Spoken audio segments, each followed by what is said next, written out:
Guys, here is part of my garden and I've been using quite a bit of permaculture stuff here, but the one thing that I haven't done here is swales. I had a guy here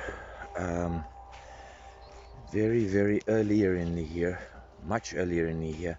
He dug these two swales for me, but the ground is fairly level there. They're not going to catch a lot of water. There's nothing here, and the ground has a slope in that direction, which is why the A-frame is lying here. And I've decided I'm going to introduce a bit of swales here. So that's where I'm marking off the first one. I'm going to try and follow the contour and only interrupt the contour if I hit a tree or a usable plant. I'm going to see how many of these swales that was just marking it out. I'm going to make it, let me just get rid of the gloves. I'm going to make it much deeper than that. Well, let's say about 2 or 3 times deeper than that, and maybe twice as wide. And I'm going to see how far I can go and how many of these I can put in here today. Doing the same thing here. Here's my loquat tree, and I stone mulch this, so I'm going to keep those principles in place. I'm going to keep the stone mulching in place. Definitely I'm not going to interfere with that. I'm going to do the swales as and when I can to see how much of this, like this pathway here, I'm going to try and keep the path depending on what the contour looks like. So I might find that there will be swales going off of this path, and then you have the path and then continuing on the other side. I'm going to let the land dictate to me what there should be. But I think this is going to be pretty interesting. And like down here, I'm still way too dependent. In summer I still have to water here, like, I don't know, about maybe 6 times or so, which is pretty good considering that we're living in a semi-arid landscape here. But I don't want to water those 6 times. I want that water to be in the soil. I don't want my mango tree here to suffer in summer. I don't want it to be dependent on me watering it. So that's what's going to be today's job. Guys, I just want to show you, this is asphalt I got out of here. It's now unfortunate that I don't have a helper here to hold the camera while I'm busy with this to show you guys. But this is all asphalt. Tar, in other words, and old screws and stuff. And there's some more over here as well. Where's that other piece that I got just now? Look at this. Wow. Whew, there's another piece. This is pretty rough. I thought this was going to be easier. Oh well, no rest for the wicked. Let's get to it. Okay, so this swale here, I dug out, actually just raked out everything that was lying here in this broad band here, and I just put it, let me just step back, and I put it there onto the left. So there I'm leveling it out as a terrace. Now this isn't going to be the width of the swale. I'm going to make the swale about like that, half of the width, and what comes out of the swale is going to go onto the berm here. But I just want to show you what's under this ground.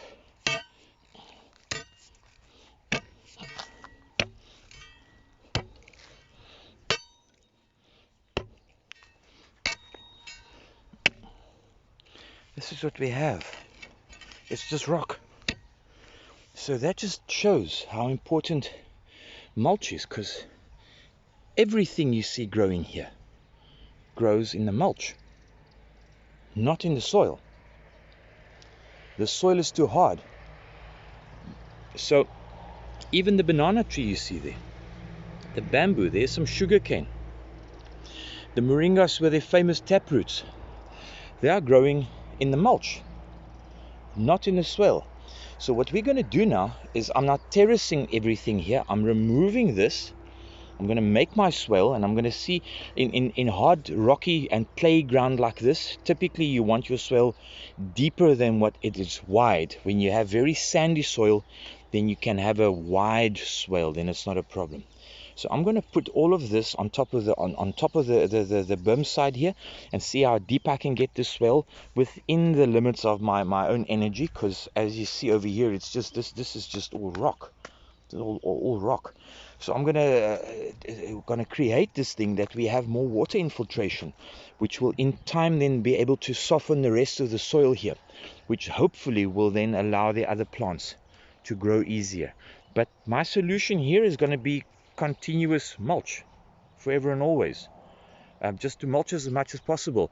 It'll get to a point where the leaves like this is a lot of this is stuff that grew here. Some of it is stuff that was lying in another place and it became a rubbish dump here. But like the dead sunflowers that you see growing here, well, they're not growing anymore, but that you see here, those are going to become part of the biomass, which is why I encourage the sunflowers to grow here, and like those over there that I showed you a bit earlier. They're going to become part of the biomass. So in time, the plants that are growing here will be feeding their own soil, and we won't have to continuously give it any more food or any more mulch.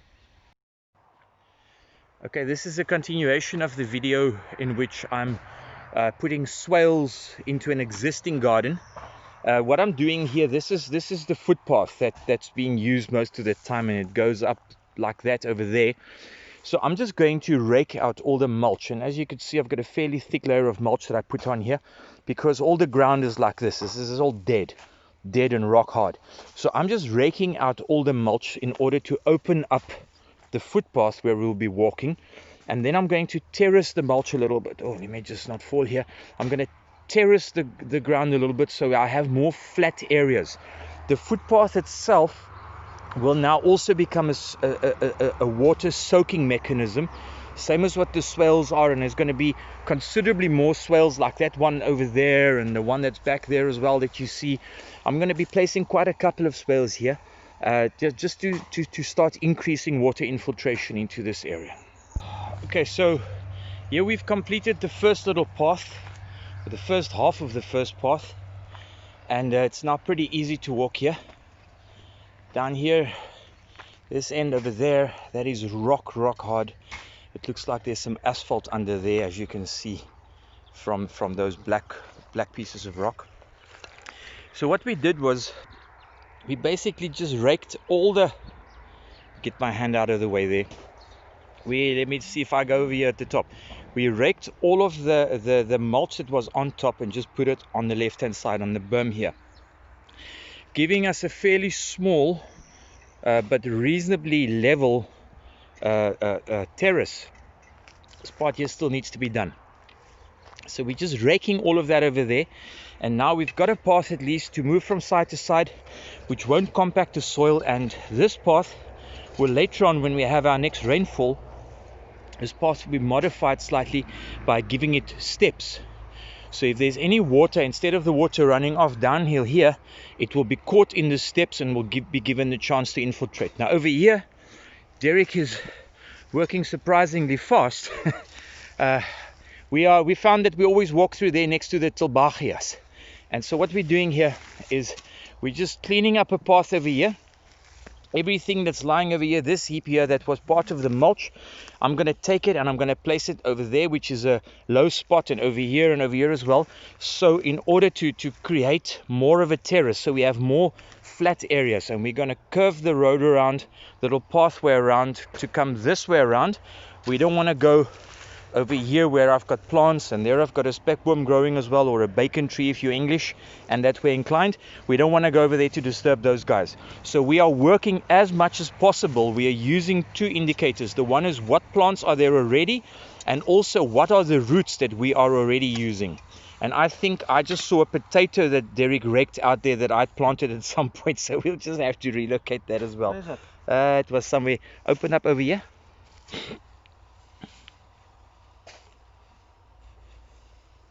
You see? No, that's a rock.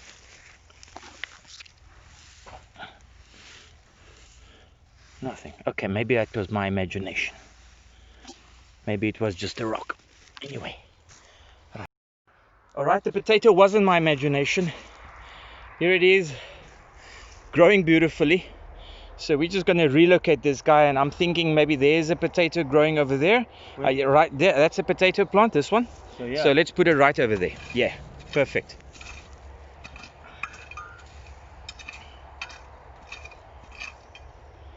You want to do that? Yeah. Just get him in the ground, and if you cover him, cool. We're not going to walk there, it's not part of the path. There you go.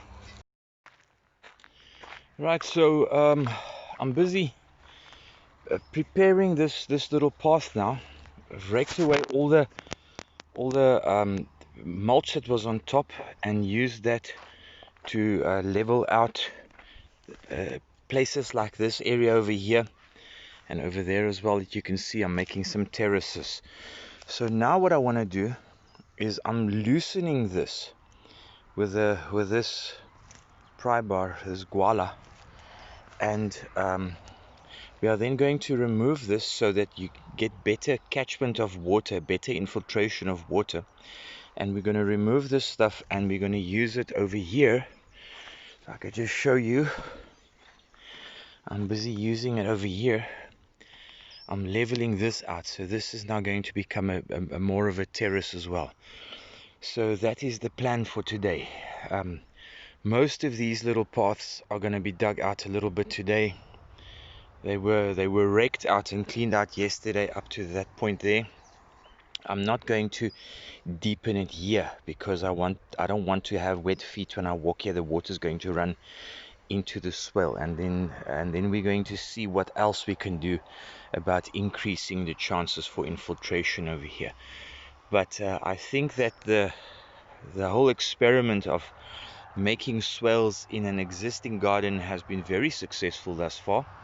I'll be checking over here, for example. If I can't do something over here, this spot is still very open. A lot of work can be done here. Down there as well, there where the rake lies, and the cat that can also get a bit of a swale there. And then of course I've already started making a small swale over here, marked it out from there to over there. I'm going to put a swale in here. Here I've marked out the meandering little footpath that we'll have. It's going to take us, let me show you guys, it's going to take us all the way through the small fruit forest here. I already started deepening it here a little bit, and we'll have it like this. And here we'll have as well, and there the path goes. If we want to reach that part, it should make it much easier if we want to harvest any fruit here from the mango. These paths will bring us to this banana tree, that one, to those two banana trees over there. When they start bearing fruit, the grapefruit will be ready for picking in a couple of months, maybe more like a couple of weeks actually. So the footpath goes everywhere that we want to go. Here past the comfrey and down here as well, here where I can get to the chilies. And there you go, there's the oranges, a couple of very nice beautiful organic oranges here. Last year this fruit tree had its first oranges, and it only had 3 of them, but they were the 3 most delicious oranges I've eaten in my life. And so yeah, so this is where we are now with this.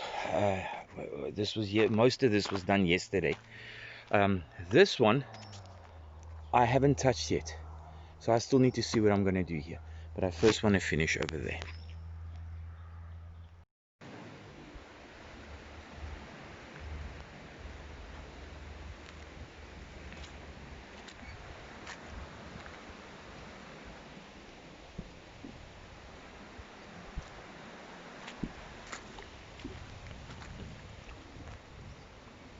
This is brilliant. This is brilliant. I'm very happy with this.